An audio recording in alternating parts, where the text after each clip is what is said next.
안녕하세요. 아마 지금 이 이야기를 듣는 분들은 대부분 한국어를 할 수 있으시겠죠? 그럼 한글도 다 읽고 쓰실 줄 알까요? 배우지 못하여 글자를 읽고 쓸 줄 모르는 상태를 문맹, 일명 까막눈이라고 하는데요. 지속해서 교육의 중요성이 강조되고 여러 교육 과정 덕분에 한국은 문맹률이 무려 1.7%로 세계적으로 아주 낮은 국가에 속한다고 해요. 1945년 해방 당시에는 문맹률이 무려 78%였다고 하니 얼마나 놀랍게 줄었는지 알 수 있죠. 그래서 아마 예전에 비해 요즘 사람들은 한글을 대부분 읽고 쓰실 줄 알 거예요. 하지만 50년대까지도 문맹률은 무려 30%가 넘었다고 해요. 그래서 우리 조부모님 세대 중에는 글자를 잘 읽고 쓰실 수 없는 분들도 많으셨죠. 이렇게 예전에 글자를 배우시지 못한 어르신들을 대상으로 운영하는 한글 학교도 있는데요. 이곳에서 글자를 읽고 쓰는 법을 배우고 처음으로 직접 자신의 이름을 쓰고 사랑하는 사람에게 편지를 쓰고 글을 읽게 되셨을 때 얼마나 기뻐하시는지 몰라요. 하지만 글자를 읽게 된다고 해서 모든 분이 기쁘신 것만은 아니에요. 저희 할머니께서 그러셨듯이 세상에는 몰라도 되는 비밀도 있는 법이죠. 특히 그것이 오랜 시간 자신을 속여온 아끼는 사람의 거짓말이라면 더더욱이요. 저희 어머니는 지금 봐도 참 고운 분이에요. 예전 사진을 보면 어떻게 하면 이렇게 예쁘실까 싶을 만큼 고운 외모를 볼 수 있죠.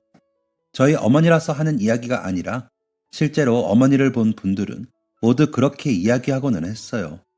어릴 때도 지나갈 때마다 사람들이 너희 어머니는 참 곱다 라는 말을 하는 걸 들으면 괜히 제 어깨까지 으쓱해지는 기분이었죠.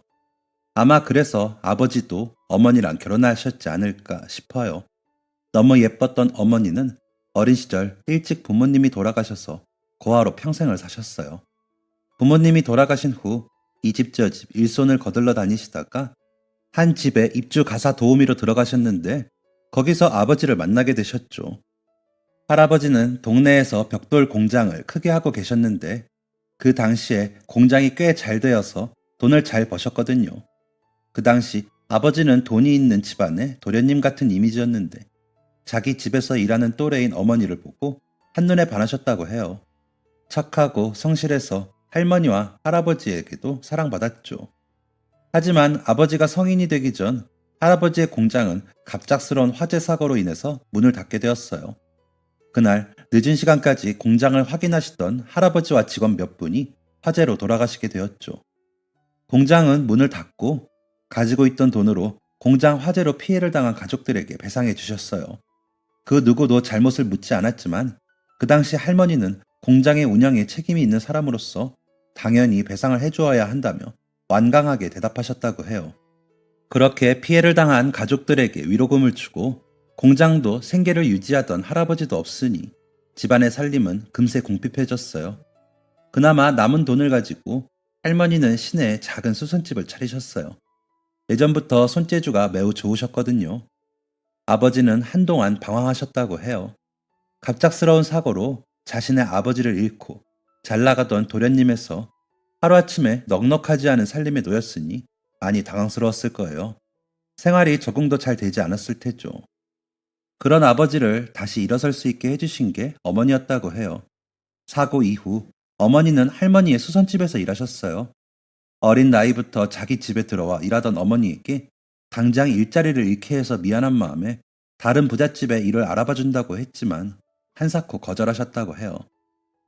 내가 미안해서 그래. 아니에요, 사모님.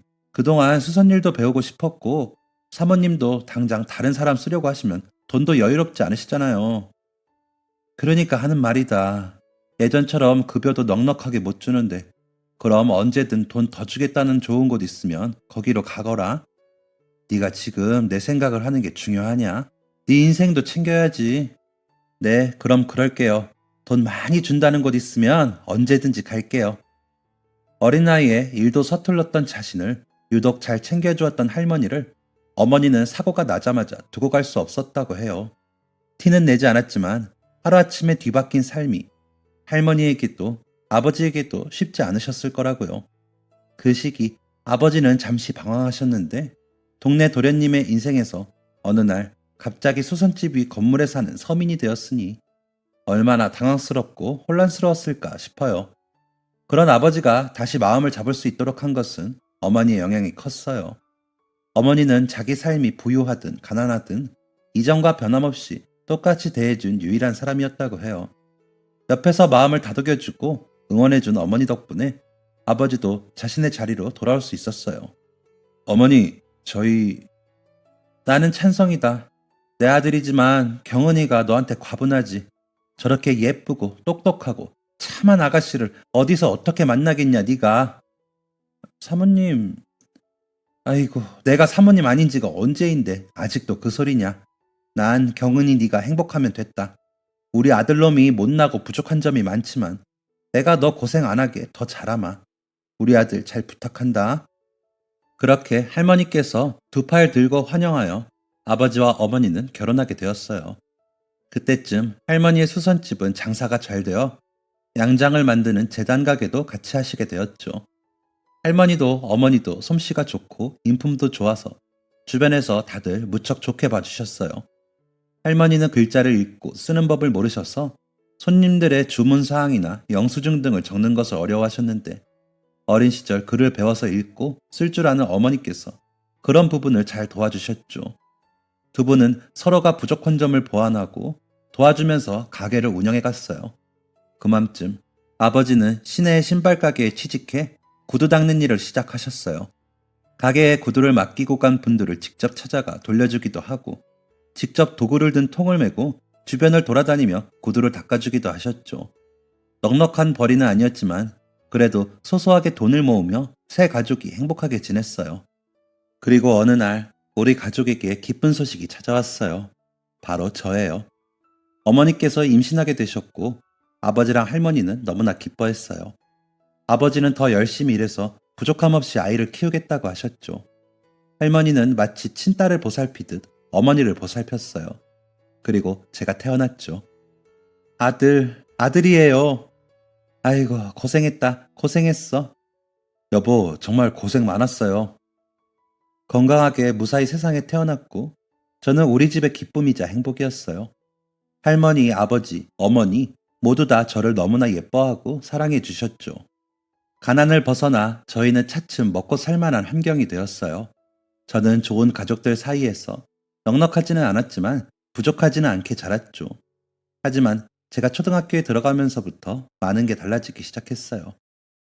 아가, 아비는 오늘 아침에 일찍 일이 있다며 나갔어요. 그래? 어젯밤에도 나 잘 때까지 들어오는 걸 못 봤는데 요즘 일이 그렇게 많은 거냐? 아무래도 언제까지 구두가게에서 일할 수도 없고 구두방을 차리고 싶은가 봐요. 한 푼이라도 더 벌어야 한다고 밤낮 없이 다니네요. 아이고, 아무리 돈이 중요해도 그렇지. 너도 일하는데 일찍 들어와서 밥도 같이 먹고 아들도 좀 봐주면 좋으련만. 아니에요. 저렇게 열심인데 제가 도와야죠. 너도 일하느라 힘들 텐데. 전 어머니가 잘 챙겨주시잖아요. 괜찮아요. 저는 전날 아버지가 집에 들어오지 않은 것 같은데 어머니가 왜 거짓말을 하는지 몰랐어요. 그 후로도 아버지는 집에 들어오지 않은 날이 많았어요. 어쩌다 새벽에 집에 올 때는 술 냄새가 잔뜩 났어요. 가끔은 집에 왔다가 금방 다시 나가버리기도 했고요. 어머니는 이런 사실들을 애써 숨기려고 하셨어요. 그리고 묵묵히 아무 말 없이 견디기만 하셨죠. 어느 날 학교에서 돌아오니 아버지와 어머니가 싸우고 있었어요. 할머니는 가게에 계셨죠. 아버지는 소리를 지르고 있었고 어머니는 울고 계셨어요. 물건을 던지고 쓰러뜨리는 소리도 들렸어요. 어딨어? 어딨느냐고? 없어. 없다고. 당신은 일을 하고 있는 거야? 거짓말하지 마. 분명히 있을 거 아니야. 어디야? 여기야? 여기야? 여보, 제발 정신 좀 차려. 제발. 놓으라고. 여보, 이번엔 진짜 돼. 진짜야. 지난번에도 내가 얼마나 땄는지 몰라. 돈만 더 있으면 더 많이 딸 수 있어. 진짜야. 여보, 제발 정신 좀 차려봐. 어머니랑 아들도 생각해야지.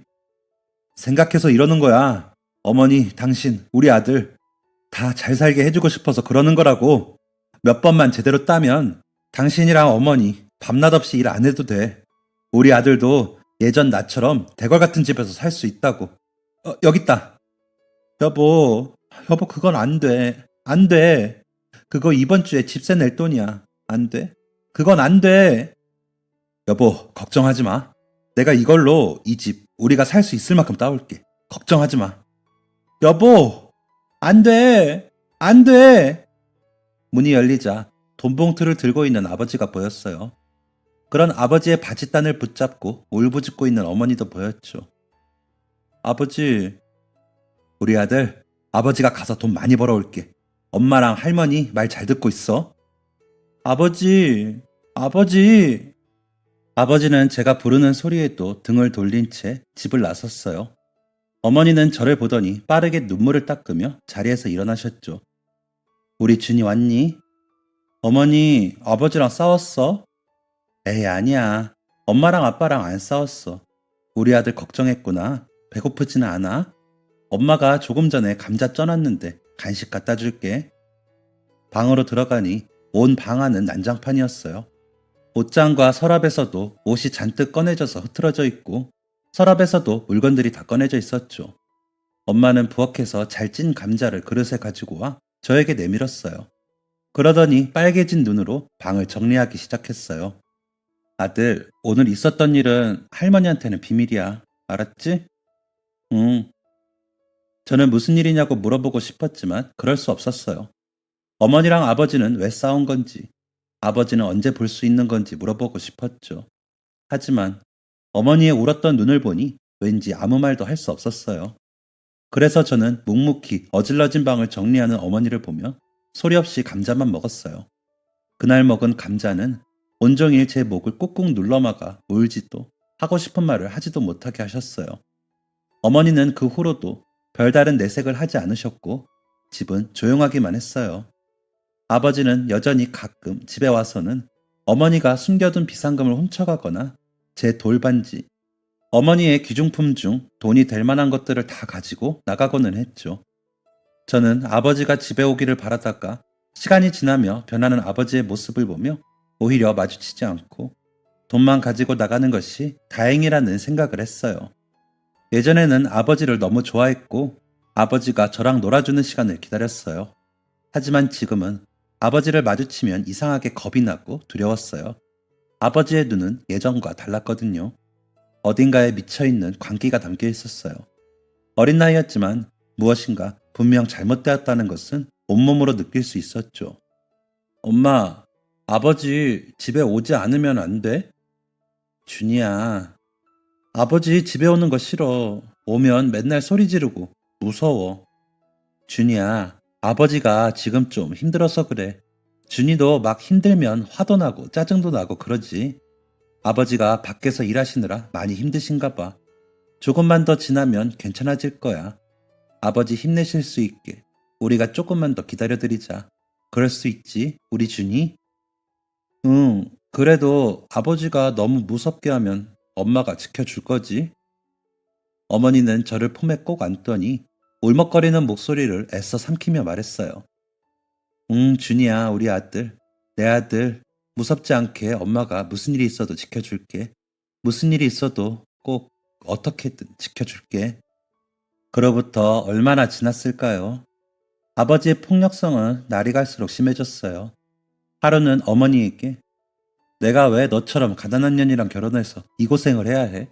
처가에라도 돈이 많았으면 이 지랄을 하지 않았지. 다 너 때문이다. 하는 이야기까지 했었죠.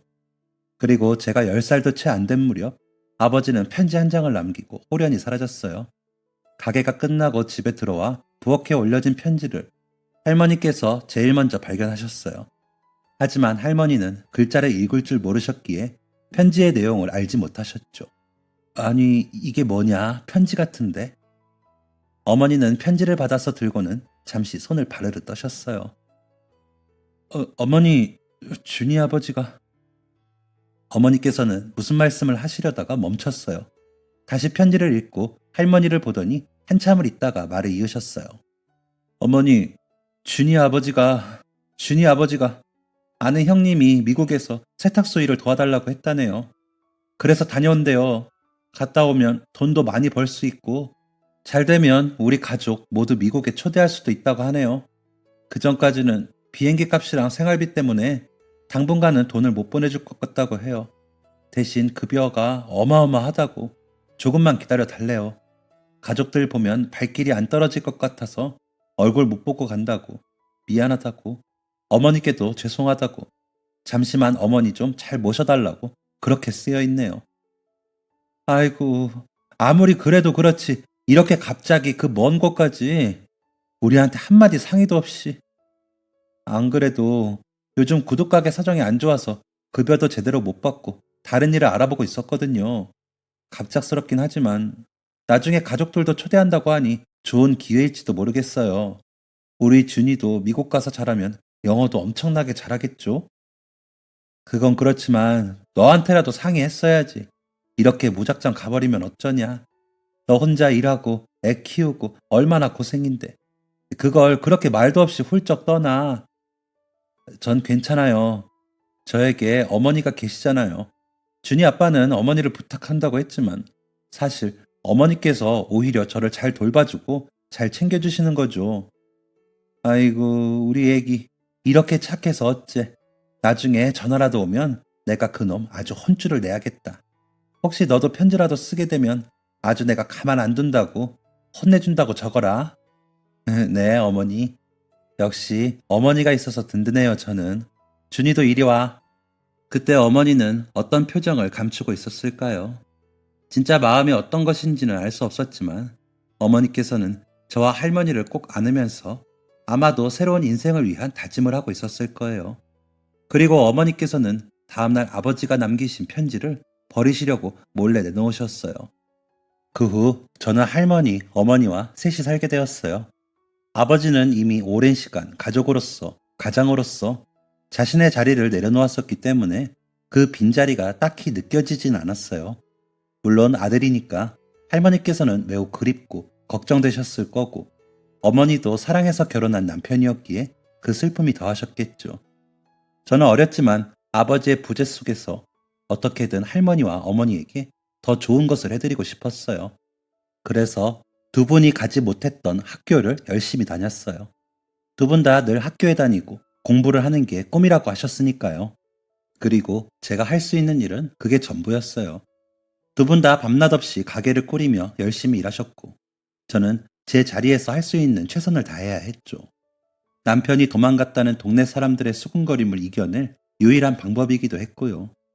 제가 바르게 행동하고 열심히 공부해서 학교의 다른 학생들보다 우수하면 아무도 저희 어머니와 할머니에게 손가락질 하지 못했거든요. 다들 부러워만 할 뿐이었죠. 그리고 아버지가 계시지 않은 자리는 어머니께서 채우셨어요. 어머니는 마치 친어머니를 모시듯 할머니를 지극정성으로 돌보았어요. 할머니께서 잠시 다리를 다쳐 누워 계셨을 때도 어머니는 가게 문을 혼자 열고 닫았어요. 가게를 하는 와중에도 틈틈이 집에 들러 할머니의 식사와 간식을 챙겨주시고 화장실도 모셔다 드렸죠. 동네 사람들도 친자식이어도 저렇게 못한다고 혀를 내두를 정도였어요. 어머니는 가끔 할머니에게 아버지가 보내셨다는 편지를 읽어주셨어요. 잘 지내고 있다. 생각보다 상황이 어렵고 복잡해. 가족들을 데려올 수 없어서 미안하다. 어머니는 건강하시냐? 그런 내용의 글들이었어요. 그리고 어느 날부터인가 오랫동안 돌아오지 않는 아들에 대해 할머니도 어렴풋이 무엇인가를 느끼셨나 봐요. 그렇게 점점 체념하듯 더 이상 아버지의 소식을 묻지 않으셨어요. 그리고 두 분의 정성 어린 뒷바라지 덕분에 저는 서울에서 가장 좋은 대학교에 합격했어요. 어머니도 할머니도 정말 행복해 하셨어요. 그리고 학교에 커다랗게 걸린 제 이름과 동네 입구에도 제 합격 이야기가 크게 쓰여서 걸렸죠. 온갖 소문들을 들먹이며 수군거리던 동네 사람들은 부러움이 가득한 눈으로 축하 인사를 건넸어요. 너는 왜 똑같이 학교에 다니면서 준이처럼 못하니? 자기 자식을 쥐어박으면서요. 어려운 살림에 학교를 조금이라도 여유롭게 다니려면 남들보다 몇 배로 노력해야 했어요. 학교 근처에 하숙하면서 철저하게 혼자서 어머니께서 할머니를 모셔야 했죠. 저는 어떻게든 이 악물고 공부했어요. 장학금을 받았고 틈틈이 아르바이트로 부잣집 학생들에게 과외를 하면서 집으로 돈을 보내드렸어요.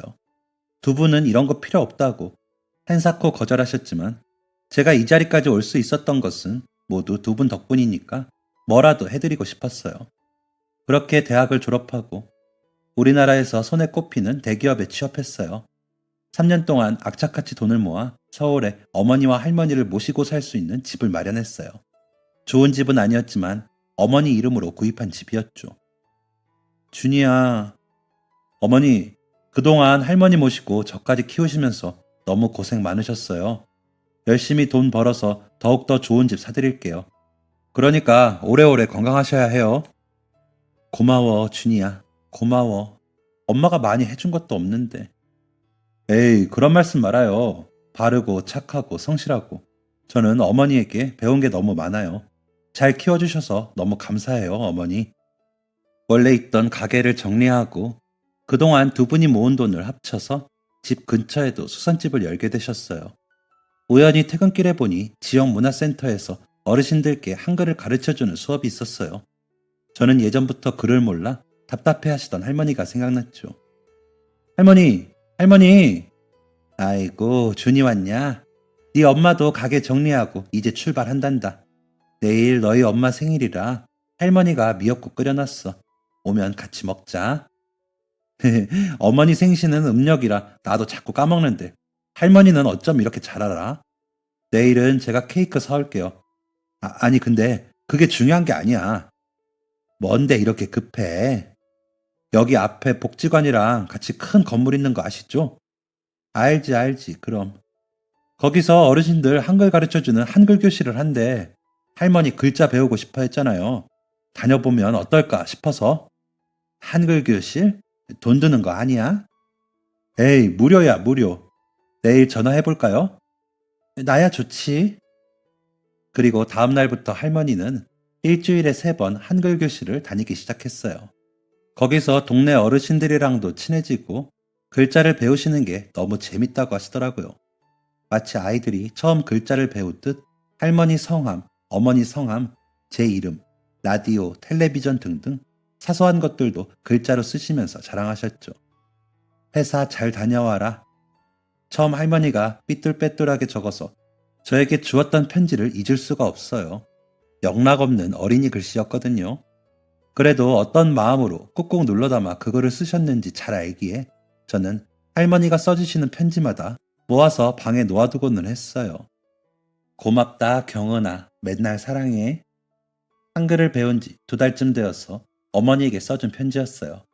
어머니는 그 편지를 손에 쥐고는 한참을 우셨어요. 그리고 액자를 사서는 그 편지를 넣어두고 화장대에 올려두시고는 매일같이 들여다보셨어요. 할머니는 처음에는 단어를, 그 다음에는 문장을, 이후 더 긴 문장을, 날이 갈수록 더 많은 글자를 읽게 되셨어요.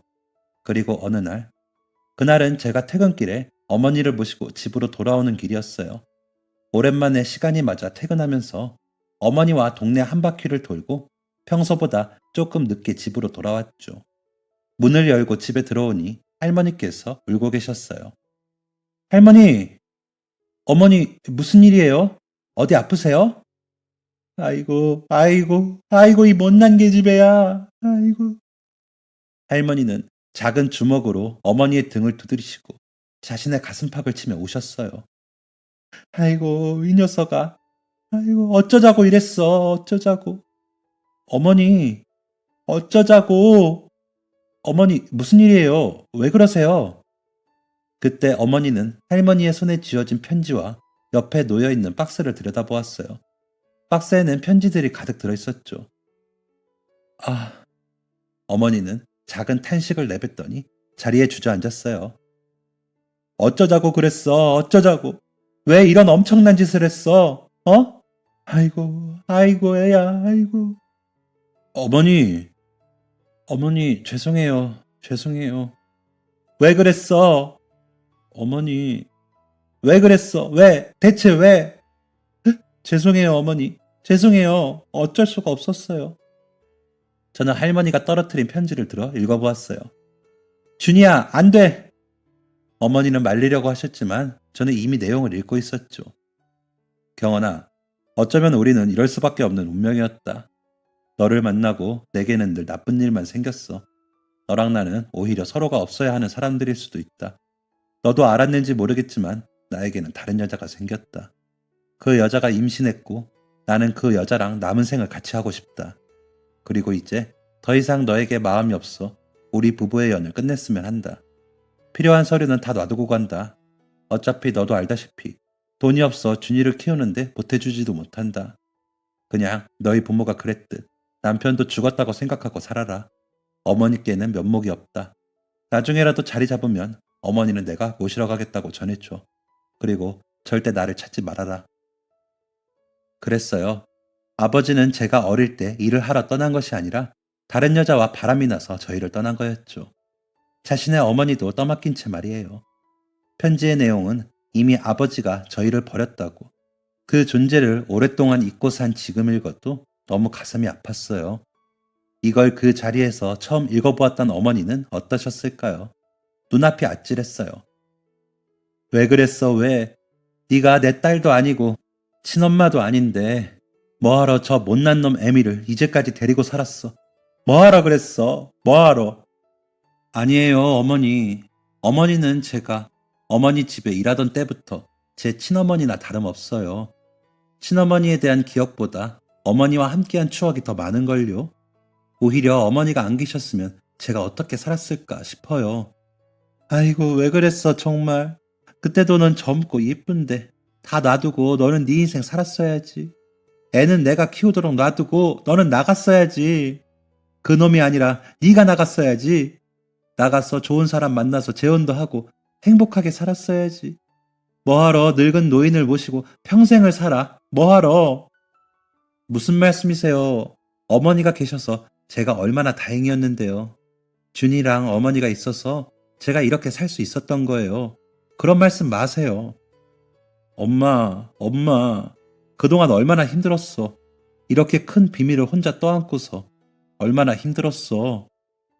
구두가게를 다니던 아버지는 처음에는 정말 마음을 다해 성실히 일했다고 해요. 그런데 구두를 닦으며 여기저기 다니다가 한 노름판을 가게 되었나 봐요. 거기서 비싼 구두를 신는 사람들을 봤대요. 옆에서 그 사람들이 돈을 따는 것도 보고요. 그래서 자기도 호기심에 몇 번 껴서 게임해봤는데 처음에는 그 사람들이 짜고 친 건지 초심자의 행운이었는지 큰 돈을 몇 번 땄다고 하더라고요. 그래서 조금만 더 하면 집도 사고 차도 사고 가게도 차리고 금세 일어날 수 있다고, 자기가 우리 가족들 떵떵거리며 살게 해줄 수 있다고 하더라고요. 옆에서 말렸는데 듣지를 않았어요. 계속 조금만 더 하면 된다는 말만 하고 집 세고 준이 준비물 값이고 집에 오기만 하면 10원 한 장까지 다 가지고 나가서 노름판에 걸었어요. 나중에는 어머니께서 주신 반지랑 준이 돌반지까지 가지고 나갔더라고요. 종종 여자 화장품을 옷에 묻히고 들어오고 제 립스틱이나 화장품, 목걸이를 가지고 나가길래 여자가 생겼나 하는 의심은 했었어요. 그런데 임신이나 이런 건 저도 편지를 보기 전까지 몰랐어요. 그동안 속이 얼마나 썩었을 거야. 왜 그동안 나한테도 얘기를 하지 않았어? 그냥 아버님 돌아가시고 힘들어 했을 때처럼 잠깐인 줄 알았어요. 그때도 다시 마음 잡았듯이 지금만 지나면 또 금세 마음 잡을 거라고 그렇게 생각했어요. 그래서 저만 비밀로 하면 된다고, 저만 좀 더 참으면 된다고 그렇게 생각했어요. 그래도 이 애미한테 말을 했어야지. 상의했어야지. 죄송해요, 어머니. 그런데 어머니도 준이도 그이가 그런 사람이란 걸 모르는 게 그게 좋을 것 같았어요. 좋은 아들, 노력하는 아버지. 두 사람에게는 계속 그렇게 남겨두고 싶었어요. 미안하다, 준이야. 이렇게 알게 하게 할 생각은 없었는데 그냥 네가 아버지를 너무 미워하지 않았으면 싶었어. 그래도 네 아버지니까. 어머니, 그동안 너무 고생 많으셨어요, 어머니. 그동안 어머니는 그런 비밀을 모두 숨기고 도박과 여자 문제로 자신에게 빚과 고통만 안겨준 남자의 자식과 어머니를 뒷바라지하며 살았던 거예요. 그의 어머니에게는 아들의 그런 모습을 끝까지 숨긴 채 말이에요. 그래서 어머니께서 그때 아버지가 남기신 편지를 버리려고 내놓으셨나 봐요. 할머니는 우연히 편지를 발견하고 그때부터 지금까지 보관하신 거였어요.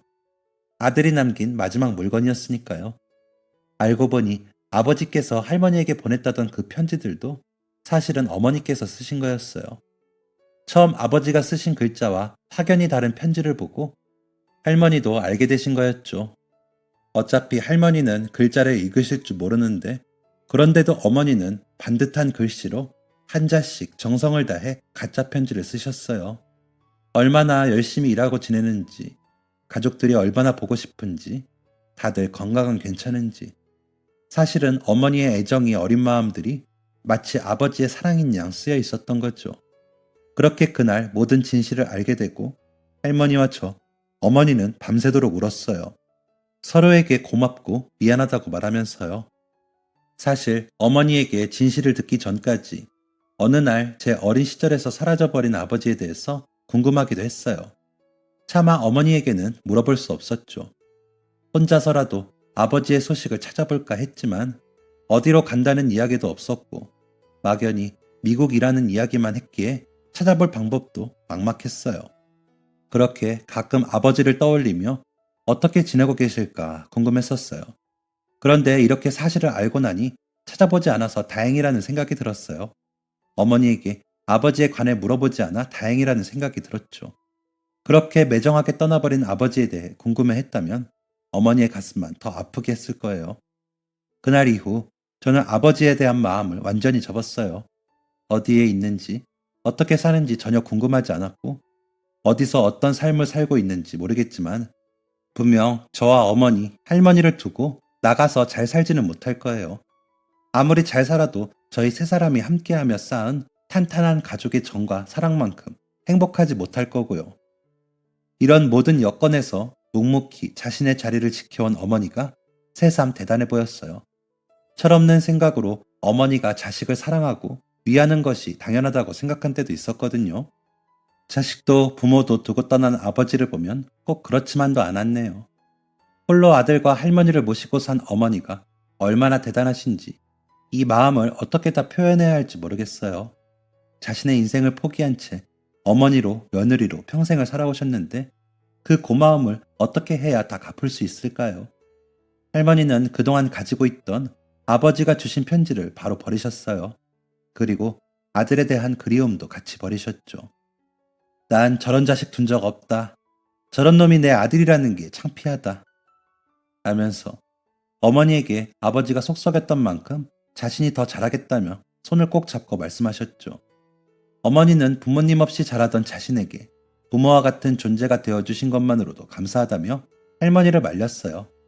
의지에 불타서 할머니는 집안일이며 음식이며 날마다 열정적으로 하고 계세요.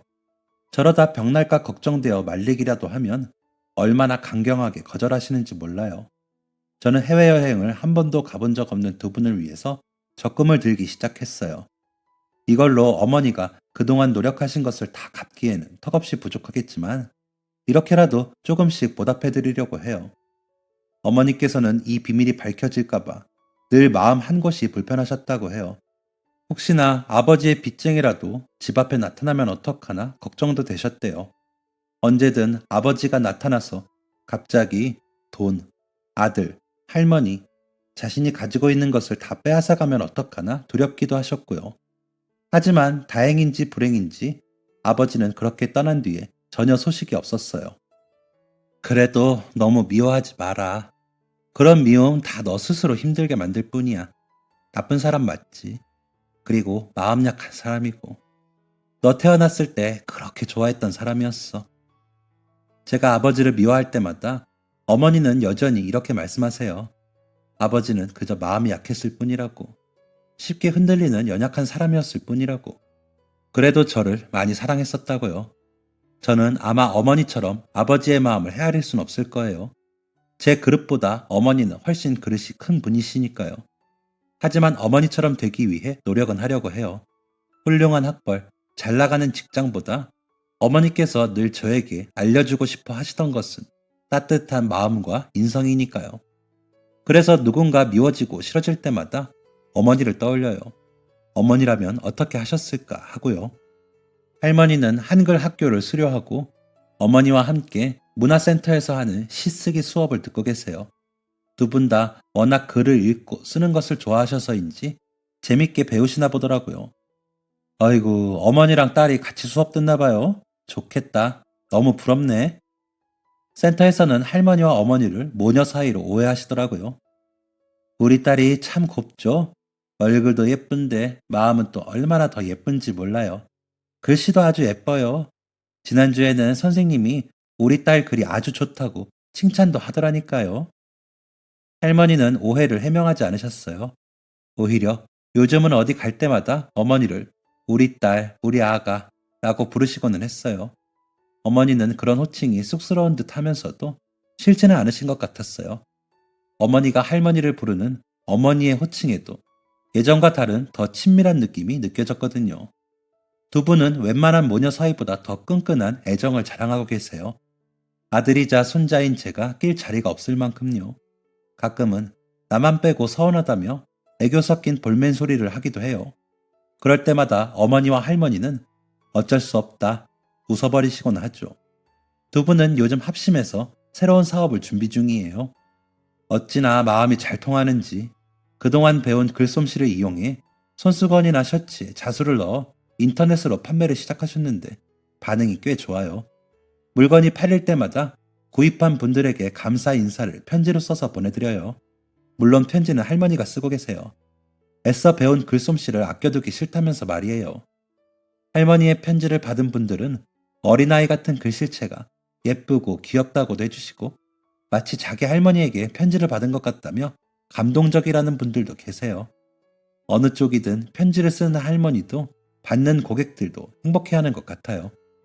그동안 우리 가족에게 숨겨졌던 엄청난 비밀이 폭탄처럼 터져버렸지만 그 폭탄은 우리 가족을 망가뜨리지 못했어요. 오히려 우리 가족을 이전보다 더 단단하고 가깝게 만들었죠. 어쩌면 때로는 밝혀져서 더 나은 비밀도 있는 법인가 봐요. 우리는 살면서 수많은 선택의 갈림길에 놓여요. 하다못해 점심 메뉴 하나도 선택을 해야 하죠. 그리고 그 선택이 앞으로의 삶에 어떤 영향을 끼칠지 지금 당장은 알 수 없어요. 저도 여전히 그때 어머니께서 모든 것을 사실대로 털어놓으셨다면 제 인생이 어떻게 달라졌을까 상상해봐요. 할머니의 삶은 또 어떻게 달라졌을까 하는 상상도 하고요. 지금과 같을 수도 있고 어쩌면 아예 다를 수도 있죠. 그때 어머니께서 하셨던 선택이 옳은지 틀렸는지에 대해서는 영원히 답을 찾을 수 없을 거예요. 답이 정해져 있는 것도 아닐 거고요. 다만 어머니는 그 순간 그 자리에서 많은 것을 포기할 각오를 하고 그런 선택을 하셨을 거예요. 젊은 나이였기에 할머니 말씀처럼 모든 것을 두고 떠나 새로운 삶을 시작할 수도 있었으니까요. 며느리이기 때문에, 어머니이기 때문에 그 희생이 당연하다고 할 수는 없어요. 그것을 버리고 떠났을 때 무책임하다고 비난할 수는 있지만 그렇다고 해서 무조건 강요할 수도 없으니까요. 어머니에게는 자기 삶을 살아갈 권리도 있는 거니까요. 저는 그래서 큰 희생을 결정한 어머니를 존경해요. 그리고 어머니와 함께 살면서 그 모든 것을 당연하게 생각하지 않고 어머니를 존중하고 아껴주었던 할머니도 대단하다고 생각하고요. 그리고 이렇게 훌륭한 두 어머니께 배운 것들을 앞으로도 지키며 살아갈 거예요. 오늘은 어머니와 할머니께 오랜만에 제가 편지를 써야겠어요. 사연을 쓰면서 꾹꾹 눌러 담았던 마음을 이번에는 두 분께 전해보려고요. 얼마나 사랑하고 존경하는지 오늘은 제가 편지에 담아 표현해야겠네요. 할머니, 어머니 감사해요. 앞으로도 오래오래 건강하셔야 해요. 제가 더 많이 효도할게요. 사랑해요. 지금까지 사연 들어주셔서 감사합니다. 사연이 재밌으셨다면 구독과 좋아요를 눌러주세요. 감사합니다. 안녕히 계세요.